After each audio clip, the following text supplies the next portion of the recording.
अस्सलामुअलैकुम दोस्तों, मेरा नाम डॉक्टर अली असगर है और आज की इस वीडियो में हम सॉल्व करने जा रहे हैं डेरिवेशन को radius of nth orbit of hydrogen atom.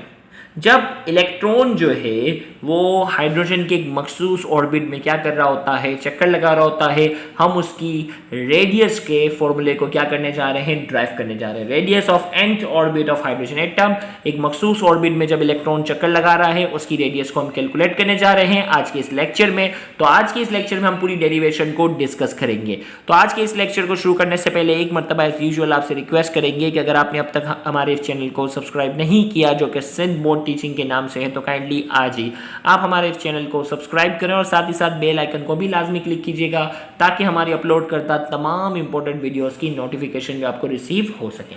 तो आइए हम स्टार्ट करते हैं। Bohr's atomic model can be applied to a single electron system like hydrogen and ions like helium ion, lithium ion etc.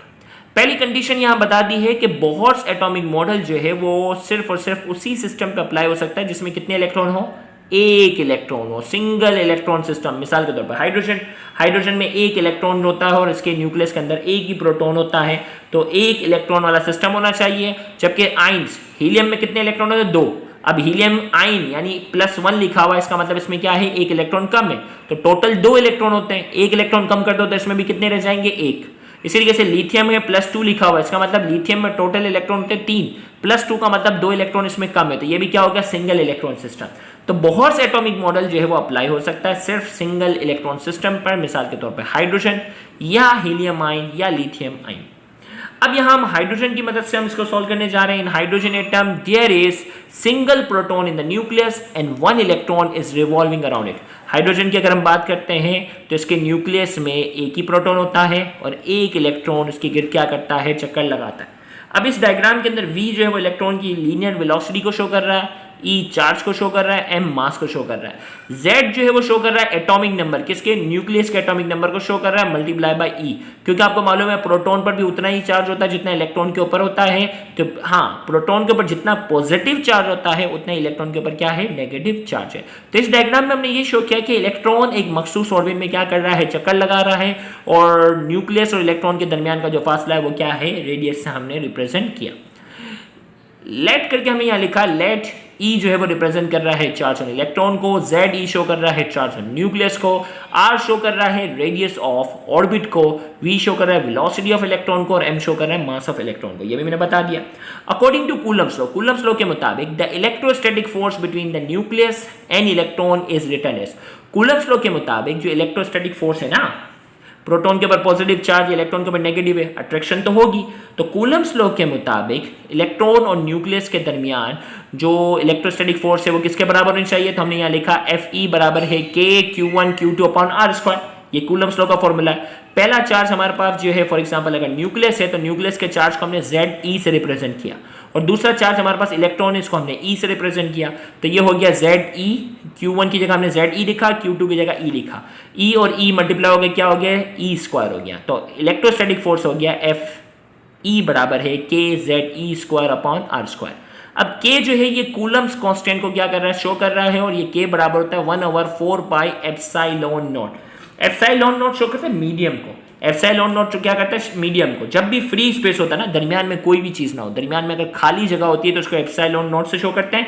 तो इलेक्ट्रॉन और proton के दरमियान बीच में तो कुछ भी नहीं है ना, सिर्फ खाली जगह है ना, तो इसीलिए हमने यहाँ क्या लिखा हुआ है कि K बराबर है किसके, 1/K बराबर है 1/4πε0। तो K की जगह लिख दिया 1/4πε0 Ze²/r²। इक्वेशन 1 बन गई। फिर इसी तरीके से इलेक्ट्रॉन जो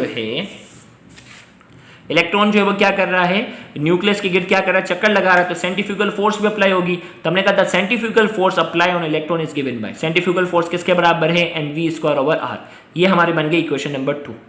फिर हमने कहा जब इलेक्ट्रॉन एक मखसूस ऑर्बिट में क्या करता है, चक्कर लगाता है, for the electron revolving in a particular orbit, centrifugal force और इलेक्ट्रोस्टैटिक फोर्स दोनों क्या होती हैं, बराबर होती हैं। तो सेंट्रीफ्यूगल फोर्स किसके बराबर है, mv²/r, और इलेक्ट्रोस्टैटिक फोर्स अभी हमने मालूम की 1/4πε0 Ze²/r²।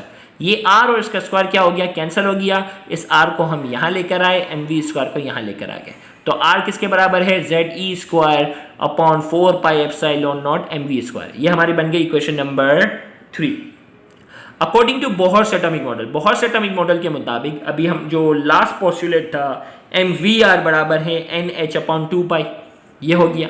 इसी तरीके से एम आर यहाँ मल्टीप्लाई और वहाँ चले गए, तो v बराबर हो गया n h upon m r 2 pi, v की वैल्यू आ गई। अब मैं क्या कर रहा हूँ कि मैं मालूम करना चाह रहा हूँ कि v स्क्वायर की वैल्यू क्या होनी चाहिए, तो taking square on both side, तो यहाँ पे भी स्क्वायर ले लिया, v स्क्वायर हो गया n square h square m square r square 2 का स्क्वायर 4 हो गया और पाई स्क्वायर हो गया। अब v स्क्वायर की जगह मैंने क्या कर दी, इसकी वैल्यू रख दी इक्वेशन नंबर 3 में, पुटिंग इन इक्वेशन 3।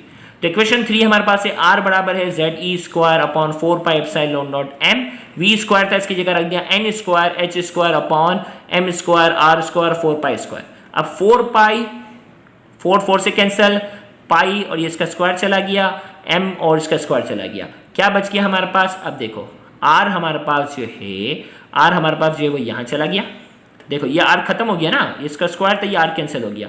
अब r यहाँ आ गया, इसी तरीके से हमारे पास जो है वो यहाँ क्या बच गया, हमारे पास जेड ई स्क्वायर अपनी जगह है, m पाई m, और देखो एक काम करते हैं, एक स्टेप बढ़ा देते हैं, देखो यहाँ हमने कट कर दिया ना तो आपको कंफ्यूजन हो रही है ना, इस पूरे को ऊपर ले जाओ, जेड ई स्क्वायर m पाई r स्क्वायर, बाकी यहाँ जो कैंसिल हो रहे थे ना ये कैंसिल हो गए, क्या बचा था epsilon naught n square h square. अब ये r का ये कैंसिल हुआ, r का क्या हुआ, r कैंसिल हुआ, इसका स्क्वायर हो गया।